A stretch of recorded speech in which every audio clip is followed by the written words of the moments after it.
All right. We are about to go ahead and get started.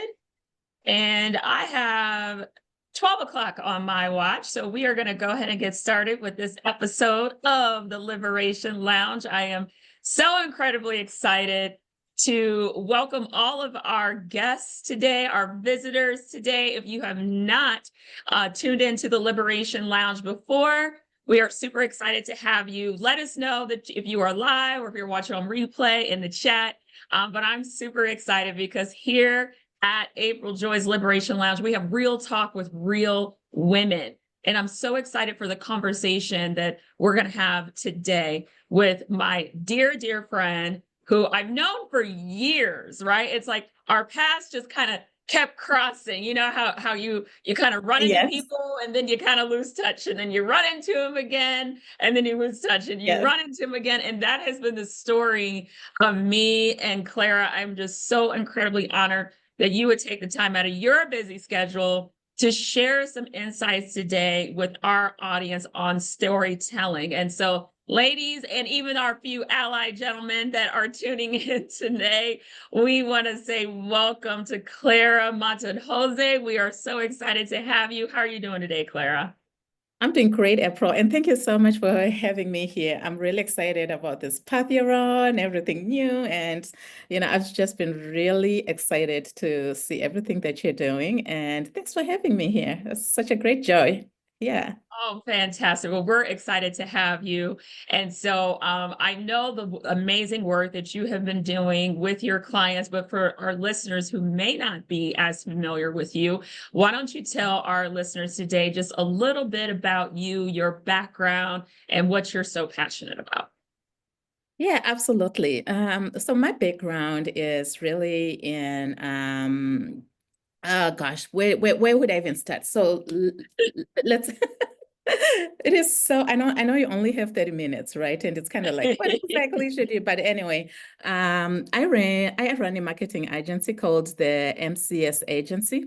And Mhm, what we do with the MCS agency is I help nonprofits and small businesses get to market their businesses to whoever their audiences are. So we do this by using the power of marketing communications. We mhm, use AI in our business. And when a client comes to me, it's usually because they're looking for a marketing partner. And, mhm, they need a marketing partner, but they can't afford to hire someone full time. So my mhm, agency becomes that for them.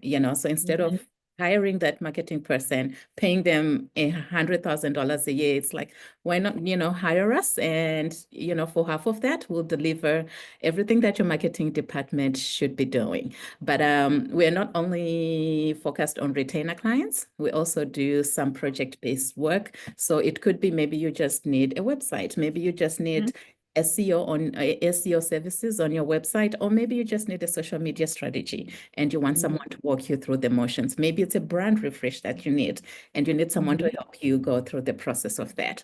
So that's what we do. We're based here in Cincinnati. We've been in business for 7 years, oh, 6 years now. It does not feel like it. 6 years goes by pretty fast. And I think I met you, April, when I was just starting my business. Yes. Yeah. Yep. So Mhm. yeah, it's been a while.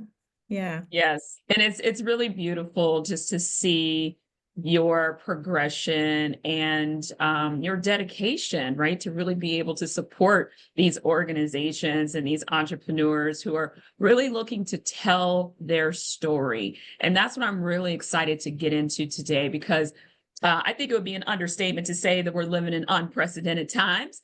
Oh my And God. as a result of these unprecedented times, I think it's really important that all of us get really clear on the narrative of our own story and how we can really have an impact on the narratives that are being shared in our community today. So let's really get into it. So, Yep. how do you really believe that storytelling overall can be a catalyst for change, whether that's change in your own life or just change in your community? General. Yeah.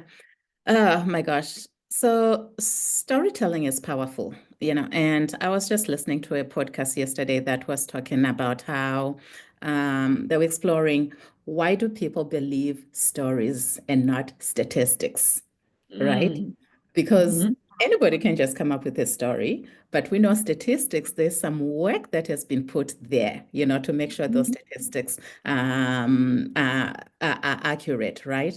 And so one Mhm. of the things that the podcast was mentioning is that as people, we are hardwired to remember stories.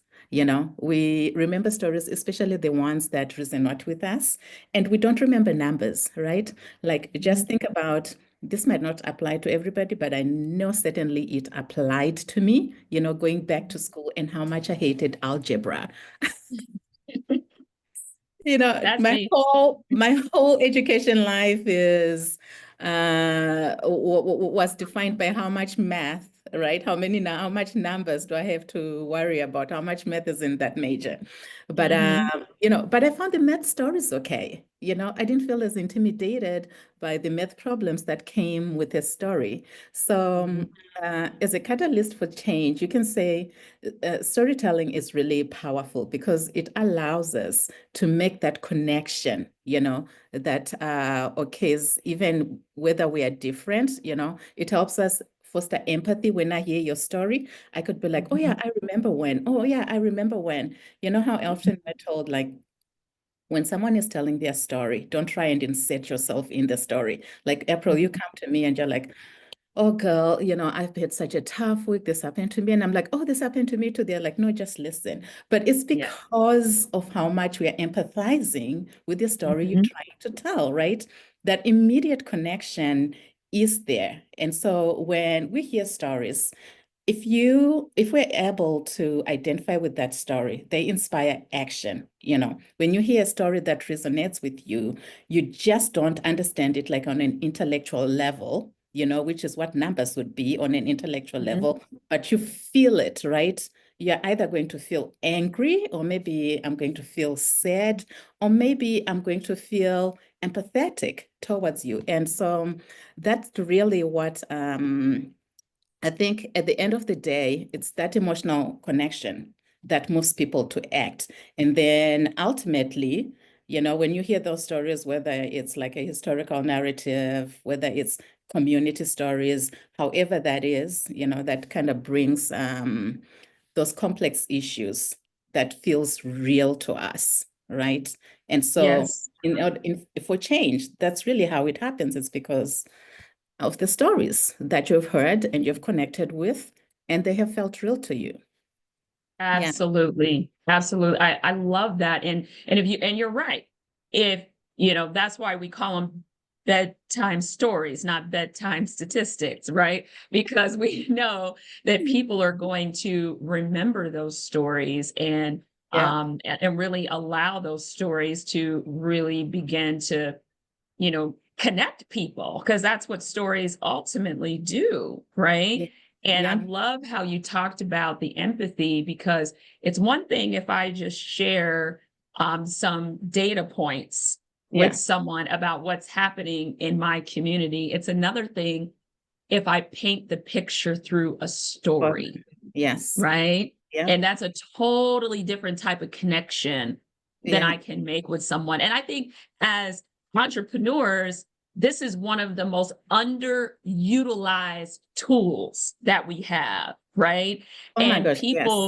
Yeah. people started asking me when I first started the Liberation Lounge, like, Uh-huh. what was really your motivation, for doing this? And I'm like, Yeah. because there's so many great stories out here that are not being told, right? Yes. Yeah. And Yeah. so, and that's really my mission with my company, the April Joy Media Group, is Uh-huh. to elevate voices to lead important conversations, Mm-hmm. right? And Yeah. that is being done through the power of storytelling. So Yeah. I absolutely love that. So, speaking of stories and how they have an opportunity to help us to understand history, understand each other. There's Mm-hmm. interesting things going on in the world today, and this is not a new thing, but it has definitely gotten a lot of press, and that Uh-huh. is the book bans that are Oh my happening. gosh. Yes. Okay. Uh-huh. Yep. Yep. And these are not new. And for those of you that are not aware, there are literally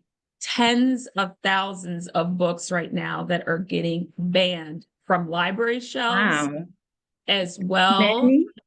Yes, Oh my tens of gosh. thousands that Uh-huh. are getting banned from library shelves as well as from schools, you know. And I think about some of the books that were like required reading for me when I was growing Yeah, up, right? Like books yeah. like Huckleberry Finn and, you know, all of these That's different types of banned. books that we read. And many of these books are now getting banned. Oh my God. Okay. I would not Yes. survive. Right. Not So survive. I, Well, I tell you, like books, I credit me getting through my teenage years yes. intact to books. You Yes. know, being in boarding school, every Hmm. Friday, I would go to the school library, get myself five Hmm. or six books. You would not see me until Monday Right. because I would just double down in my dorm, trying to get away from the Yes. mean girls, you know, Yes. until Monday. And really, it's books that helped me just get through all the teenage years. So wow, they're getting Yeah. uh-huh, Yeah. So many of these books are getting banned off library shelves, are getting banned from uh-huh. schools.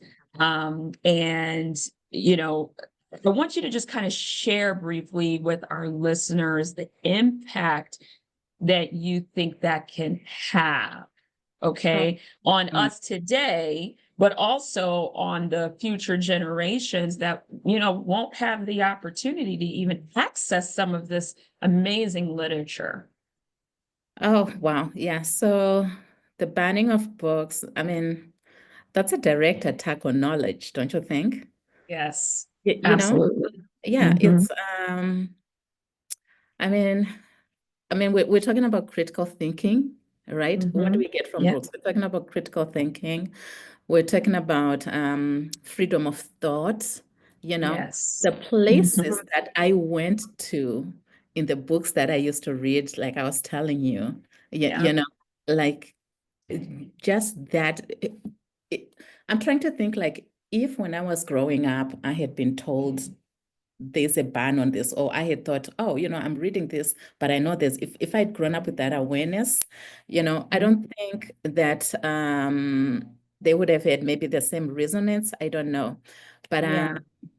I think as a society, geez, I don't know. I think we've gotten so comfortable with maybe our wealth, our Hmm. comfort, our creature comforts, that type of thing, that Hmm. we have really forgotten what society was like without access to knowledge, Yes. Yeah, Hmm. can you think, my goodness, I'm just trying to think like so many of the things that we see now or that we know now are really as a result of knowledge, right? The books that Yes. you grew up reading, the books that Yes. inspire you to think critically. And so Hmm. if we are now saying you probably can't read certain books because we're trying not to get you thinking, right? Hmm. Then we have a Hmm. whole generation that's growing up without like access to, say, diverse perspectives, or Hmm. the ability to like question, right? Or Yeah. analyze, or just develop independent thought. Because now Yes. we're just going to grow up in this little microcosm of we are all reading the same prescribed books that are probably not thought-provoking, honestly, because I can imagine the Hmm. type of books that are getting banned are not the type of books that are making you think, right? Yep. Yeah. Hmm. So Hmm. yes, it's yeah, I don't know. I think it's it's dangerous for future generations, honestly. Yeah. You know, Yeah. future of humanity itself, because again, that window into the world, into the window Yes. to other worlds, experiences, right? Yes.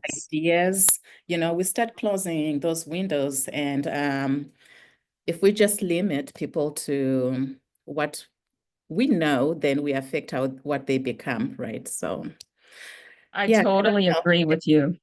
know. I It's totally agree with uh, you. it's a tough, Yeah. but yeah, I don't see a world that's going to be, critical thinkers without books that challenge you, you know?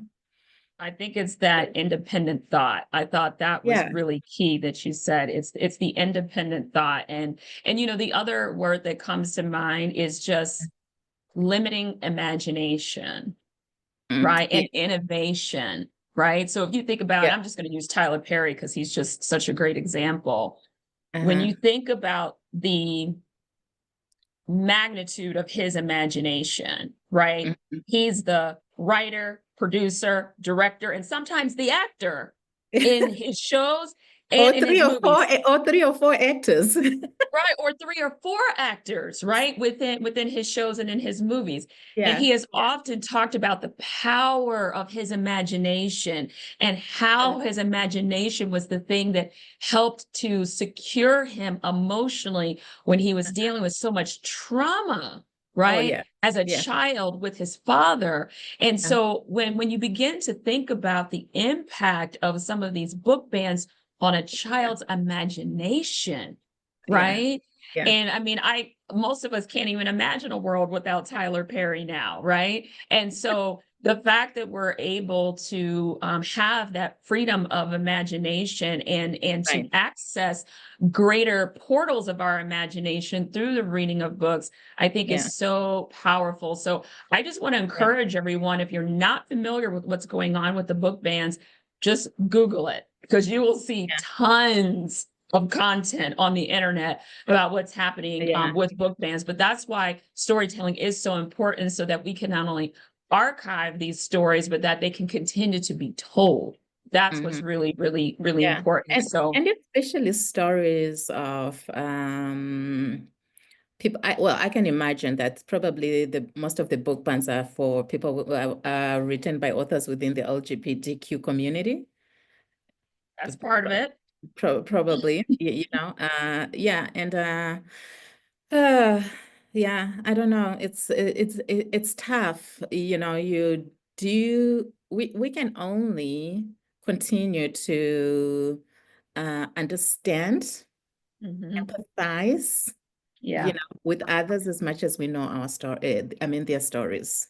Yes. So if that's not accessible, I don't know.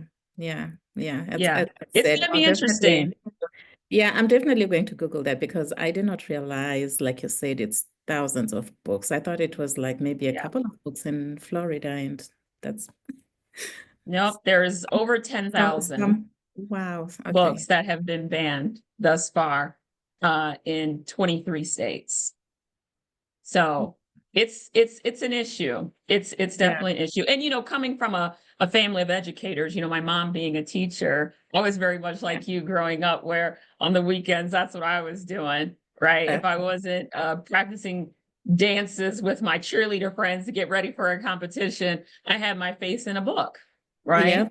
Yep.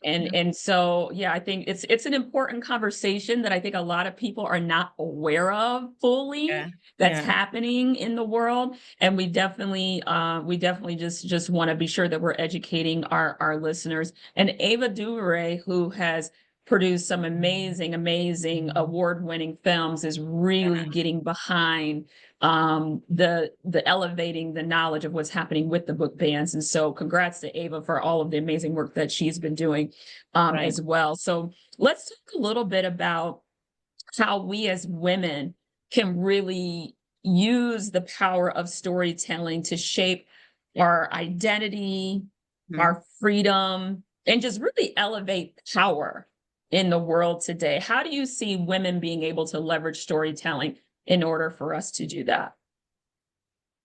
Yeah, I think as women, we need to share our truths, you know. Yes. Hmm. Uh, seriously, the world has always, like, historically either silenced or distorted women's voices, right from telling our truths. So telling our truth it's really like an act of power, It right? is. Yeah, Mhm. I'm always there's this story that I first came across in my teenage years that has always, I'm always thinking about it in the context of women, and Mhm. knowledge, just the whole conversation we're having. And that is when and I honestly can't remember where I got this from, but it was a pregnant teenage girl Mhm. who was in a country where she could not get an abortion. And she died while she was trying to do like one of those home abortions and trying to use a coat hanger to, I Mm. guess, to abort, right? Yeah. Yeah. And so, like, I mean, I'm just imagining, like, can you just imagine the process of trying to abort using a coat hanger? And I'm Yeah. thinking, how desperate was she? And then at some point, I understand a lot of stories about this. I think this is a real story because apparently a lot of stories were being told about Mhm. women and the lands they were going through, right? Yeah. Just try and have an abortion. Like Mhm. it's horrific, you know? Yeah. So I think the fact that this story is always in my head, you know, Mhm. for me tells you the power of why as women we have to tell our truths, right? So Yeah. can you imagine Yeah. whoever, I think it was like a sister or a friend of this girl who was with her, who went on to tell the story of what had Yep. happened. And Yep. then telling her story, other stories started coming up again. And Yep. so we have seen this in society, right? Like we start telling our stories about what we are Mhm. going through. We start telling our Yep. truths, and that creates like a vision for us on what just being free really looks like, So this Mhm. is a challenge that we all have. I know even in my personal life, it's not, Mhm. there's a whole thing of like once people know your story, you're vulnerable and all of that stuff. Yeah. But really Mhm. something that I think as women we need to do often because that's Mhm. really where the power comes from, Uh, Yeah. and sharing, the more we share, we start to shape just not only like our personal identities, but I think even the collective consciousness of society, right? Mhm. Yeah. Mhm. Um, I totally hear you on that. I was just having a similar conversation with a girlfriend of mine recently, and we were talking about how, we hear this saying, it takes a village to raise a child, yes. right? Yeah. And so a lot of people hear that saying, but I was speaking of it in reference to the stories that were not told to Mm-hmm. me as a young woman Mm-hmm. within my family unit, Oh yeah. That's right? a other And one. that's a whole nother level of storytelling, right? It's like, Yeah. I wish there were more stories being told amongst the elders of the women within Yes. my family, and I could have been a part of those conversations. If those conversations were happening, if those stories were being told, I wasn't invited to the party, Yeah. Yeah. right? But Mm-hmm. my instincts tell me that the conversations weren't being had, Yeah. right? And Uh-huh. so I think this is so important when we talk about how we're raising up the next generation, because I can tell you Yeah. that if some of those stories would have been told, and I'm talking about stories around, how to really stand in your power as a woman, how Mm. to really negotiate, what to look for, what are the Yeah. specifics, the specificity of Yeah. what to look for in a husband, right? These are stories that were not told, Oh, I right? am always telling the elder women in my family, like, why didn't y'all tell me I need to marry for money? Like, Right. just marrying for love business doesn't work very well. Oh my gosh. Yes. So But that's anyway, that's how I think I mean, storytelling can really impact us as women, even just on a day-to-day basis, right? It's like yeah, if some of those stories are being told and we start to create kind of this collective wisdom, right? Gosh, that's such a powerful word. yeah, Collective wisdom. collective wisdom. Uh-huh. Yeah. And if we start to develop this collective wisdom, we can save some of our sisters a whole lot of frustration. Oh my gosh, yes, we absolutely can. Yeah, yeah. If we start to gather some of this collective wisdom through storytelling. And so for those of Yeah. you that, may have nieces and or daughters or granddaughters, I really want to encourage you to begin to share some of these stories authentically with Mhm. some of these young women so Yeah. that they can learn, they can I t grow, they can make yes. better decisions. Yeah, I'll tell you, April, like in my family, I tell stories in my family because That's good. I am the older grandchild. Okay. Everyone, my grandparents, my mom was the firstborn. So on my mom's side, I'm the older grandchild. Everyone else is younger than me, you know. Okay. I have Hmm. nieces and nephews now, that will be like, Aunt Clara, like I'm their sounding board, I'm their confidant, I'm everything. Because I'm like, I do not want any family secrets. Right. This stuff, Yes. from us going like, why didn't I know this? Why didn't everyone tell me? I'm like, we're not letting another generation go through stuff that they don't Hmm. know. When Yes. so I'm like, I'm like a family historian. I have witnessed Hmm. everything happening to everybody, right? Hmm. And yeah, Hmm. and so I tell those stories for the very reason why you're saying we should be telling those stories is the reason why I do it. So yeah. That's so good. That's so good that you have taken that mantle, right? And said, "Hey, I'm gonna be the one to carry this torch to Yes. make Yep. sure You that guys these have to be stories are being better. The told." next generation has to be absolutely better. Yes. Yes, totally agree. So Yeah. let's talk about in your work, right? So the Uh-huh. work that you do, how have you seen storytelling really help kind of break down stereotypes? And not just maybe in your work, but just in general, right? How do Yeah. you see storytelling break down stereotypes, encourage innovation and creativity, or it helps to improve connectivity? How do you see storytelling having an impact in that way? So I think everywhere we look these days, especially if you look at some of even like the new tech companies, I want Mhm. to believe they their experiences have been through storytelling in how they came to have some of the brands they have. So I'm Mhm. always thinking of the story of, is it Uber or Airbnb? Now I'm confusing the two companies, but I heard that it was about an experience that one of the founders had Mhm. traveling actually in Zimbabwe, which is where I come from. Uh, Mhm. in Zimbabwe, Africa, where people shared, right? And Mhm. realizing, like, wait a minute, we are going through what we're going through here in Zimbabwe, and I'm experiencing all these things, and it's pretty much kind of a shared economy of sorts, Yep. right?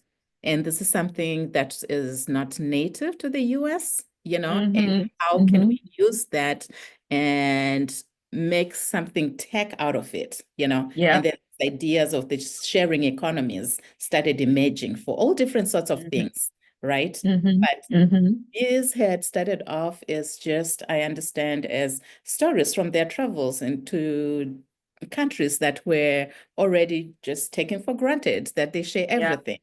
Yeah, Yep.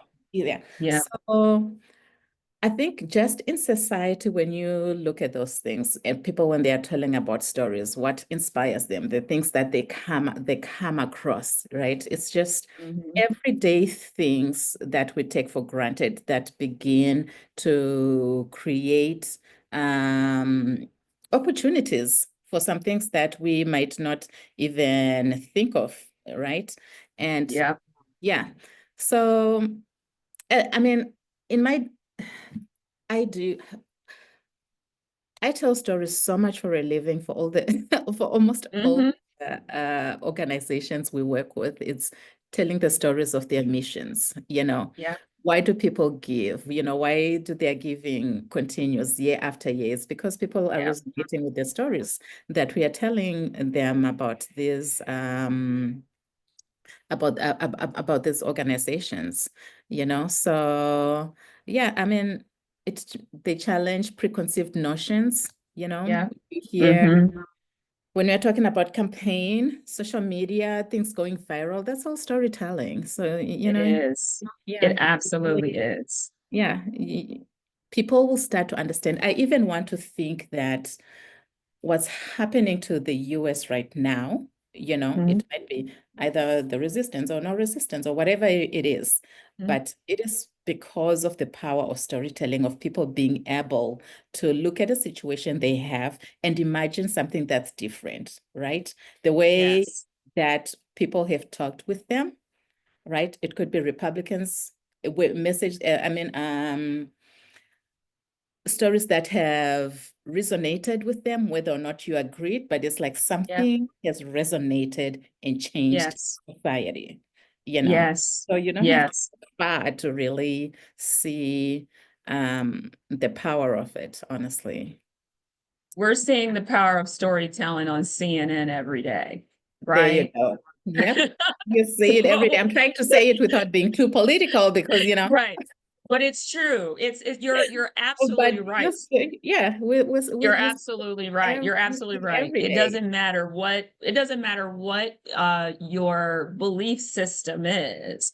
Yeah. Whether we're talking about politics, we're talking about religion, we're talking about any of the nonprofits that you Uh-huh. work with, right?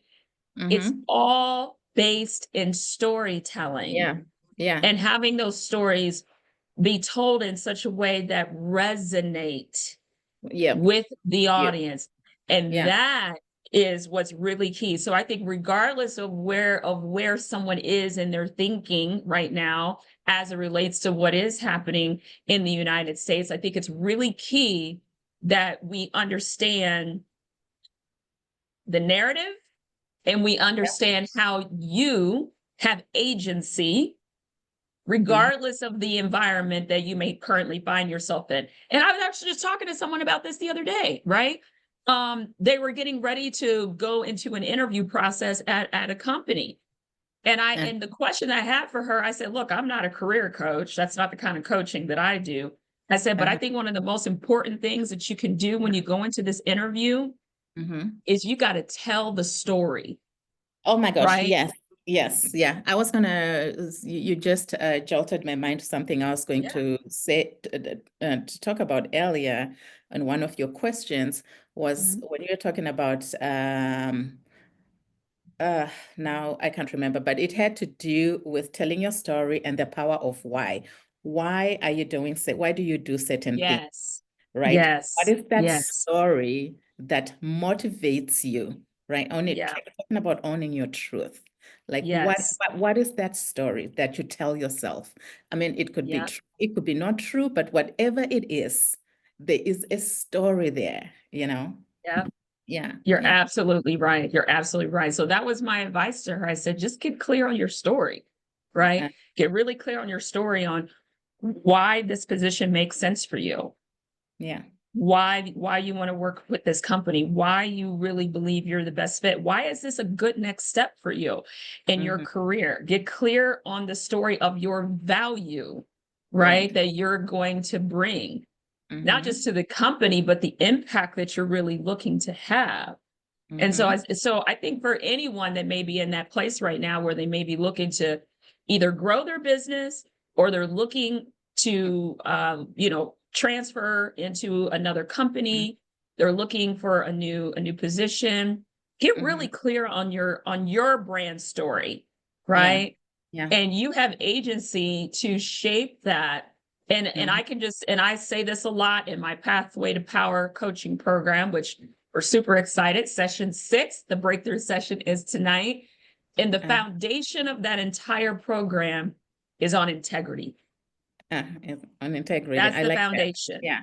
The Yeah. foundation is integrity because without integrity, nothing works, which is something that Right. I learned through a lot of the coaching work that I've Yeah. done through Landmark. But I think we have to really begin to understand the power of storytelling and Mm-hmm. standing in that place of integrity. And that is really what's going to help, I think, open up the doors of Yeah. communication Yeah. between opposing parties or you as the interviewee and the Yeah. interviewer Yeah.